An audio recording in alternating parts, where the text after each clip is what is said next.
Assalamualaikum warahmatullahi wabarakatuh.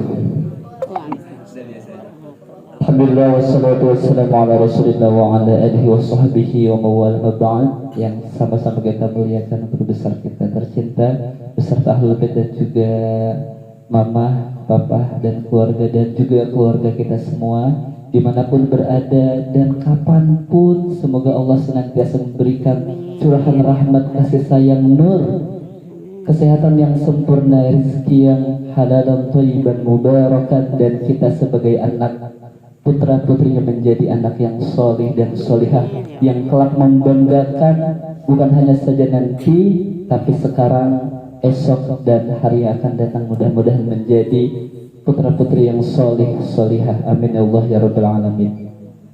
Bismillah, mohon izin kepada mamah dan juga abang sedikit menanggapi dari pertanyaan siapa? Pelangi, namanya sangat bagus sekali ya. Pelangi berwarna. Ini sesuai dengan pertanyaannya juga berwarna, Pak. Tadi udah Ustadz Najib sampaikan begitu dahsyat. Mungkin saya hanya menambahkan saja. Gimana kalau kita posisi udah paling bawah banget? Nah, itu menurut kita, Pelangi. Kita nggak tahu ada orang yang mempunyai masalah lebih besar lagi. Jawabannya adalah salah satunya dalam surat Al-Isra. Bismillahirrahmanirrahim. Wa nunazzilu minal Qur'ani ma huwa shifaa. Apa itu artinya ya? Wa nunazzilu minal Qur'an, dan sungguh kami sudah menurunkan Al-Qur'an ma huwa shifaa. Kafarin bacain dulu nih ya biar gak salah. Ma huwa shifaa'un wa rahmatun lil mu'minina wa la yazidu adh-dhalimina illa khasara. Ini adalah salah satu solusi yang bisa kita ambil ketika kita merasa ini perasaan sebetulnya Allah enggak seperti itu. Kadang kita berprasangka yang berbeda karena pengetahuan kita yang belum sampai, sehingga ada pikiran kayak jahat banget deh Allah. Kayaknya saya ini paling berat ujiannya, tapi Allah itu sayang banget sama kita. Nih, apa bacain dulu. Dan kami turunkan Al-Quran sebagai penawar dan rahmat bagi orang-orang yang beriman. Sedangkan bagi orang-orang yang zalim itu hanya akan menambah kerugian. Salah satu yang Kafarid pahami adalah ketika kita punya masalah, maka kita harus bilang Alhamdulillah dulu, Ma. Allah, ini masalah besar amat ya, tapi bilang Alhamdulillah. Berapapun masalah kita, seberat apapun, sehebat apapun, sepusing apapun, dan serumit apapun, hal yang harus kita ucapkan adalah Alhamdulillah. Contoh masalahnya Pelangi apa? Ya, ada misalnya masalahnya berat, bilang dulu Alhamdulillah. La yukallifullahu nafsan illa wus'aha. Allah tidak akan memberikan cobaan kepada hambanya kecuali hamba tersebut sudah mampu. Kalau Pelangi dikasih cobaan level 17, berarti Pelangi sudah mampu untuk melewatinya. Buat apa? Buat menaikin rating keimanan dan ketakwaannya Pelangi. Allah itu sangat mau Pelangi itu biar hebat, maka diujinya juga hebat. Orang besar diujinya juga besar. Seperti itu. Jadi sudah tentu ujian yang Allah berikan sesuai dengan kemampuan kita. Yang kedua, kalau kita punya masalah baca Al-Quran. Ya, Iqra'ul Qur'ana fa innahu ya'ti yawmal qiyamah syafi'an li ashabi. Bacalah Al-Quran, kelak akan menjadi penolong bagi kita di dunia dan juga di akhirat. Yang pertama tadi, kalau kita punya masalah bilang apa? Alhamdulillah, Allah masih senang sama kita, Allah masih sayang sama kita. Buktinya Allah ngasih masalah. Kalau Allah sudah nggak sayang sama kita, kita berbuat dosa, kok hidupnya enak aja, maka itu harus lebih hati-hati. Barangkali itu adalah istidraj. Sanastadrijuhum min haitsu la ya'lamun. Lebih baik kita punya musibah yang sedih atau yang menyakitkan daripada kesenangan yang membuat kita jauh dari Allah. Kalau kita punya masalah kan nangis, ya Allah gimana ini ya Allah, ini gini amat ya Allah. Ingat Allah, dengan cara seperti itu Allah senang. Iya. Kalau kita senang terus, kalau kita lupa itu yang lebih berbahaya. Jadi yang kedua adalah baca Al-Quran. Pelangi baca Al-Quran. Masalahnya apa? Ya Allah, saya mau baca Al-Quran. Engkau berikan solusinya, Engkau kuatkan hati saya, Engkau kuatkan juga bahu untuk menanggung semua ini. Jadi harus baca Al-Quran pelan. Udah baca Qurannya. Terus ada lagi caranya banyak Kita itu banyak. Sebetulnya Al-Quran itu betul-betul solusi. Hanya saja kita yang kurang. Contohnya ada masalah. Pelangi bisa buka Al-Quran menurut kemauan pelangi. Buka aja, terserah. Terus tunjuki satu ayat itu, lalu pelangi baca. Di situ biasanya ada petunjuk buat kita baca. Nah, kalau kita baca, perhatikan, simak, bisa jadi itu adalah solusi buat kita. Iya, tidak ada masalah tanpa solusi, pasti ada solusinya. Gitu.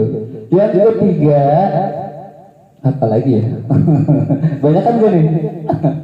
Yang pertama harus bilang alhamdulillah, bersyukur dulu karena itu tanda sayang Allah. Yang kedua baca Al-Quran. Yang ketiga lupa ya. Apa aja lah. Ujian ya. Ya kita boleh melihat saudara-saudara kita yang lebih butuh perhatian kita, insya Allah. Dan insya Allah kita masih ada hari esok. Masih ada hari esok. Seberat apapun kehidupan kita, kita masih hidup. Kita masih bisa berjuang. Itu kata Ustaz Riyad di tweetnya. Oke. Terus kehidupan itu memang masalah. Tidak ada kehidupan yang tanpa masalah. Kalau kata Riyad, orang nggak punya masalahnya ekonomi. Orang punya masalahnya harta, kadang rebutan sampai berantem, sampai cakar-cakaran, masalah juga. Orang cantik masalah juga, kadang banyak yang sukain akhirnya selingkuh. Orang jelek masalah enggak? Masalah juga bisa jadi. Bagaimana kita menyikapi dengan keadaan tersebut?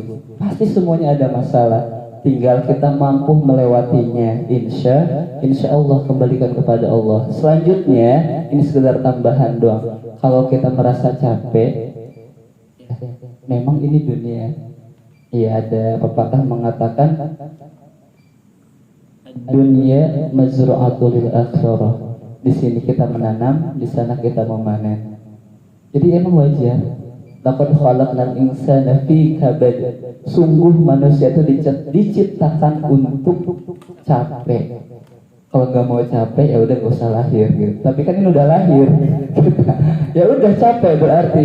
Nah, insya Allah kalau kita niatkan karena Allah, aktivitas kita apapun itu, nyuci, tugas-tugas yang lain, kerja, kita niatkan untuk Allah, semuanya ibadah. Semuanya ibadah kalau didasari dengan niat yang ikhlas. Itu kuncinya.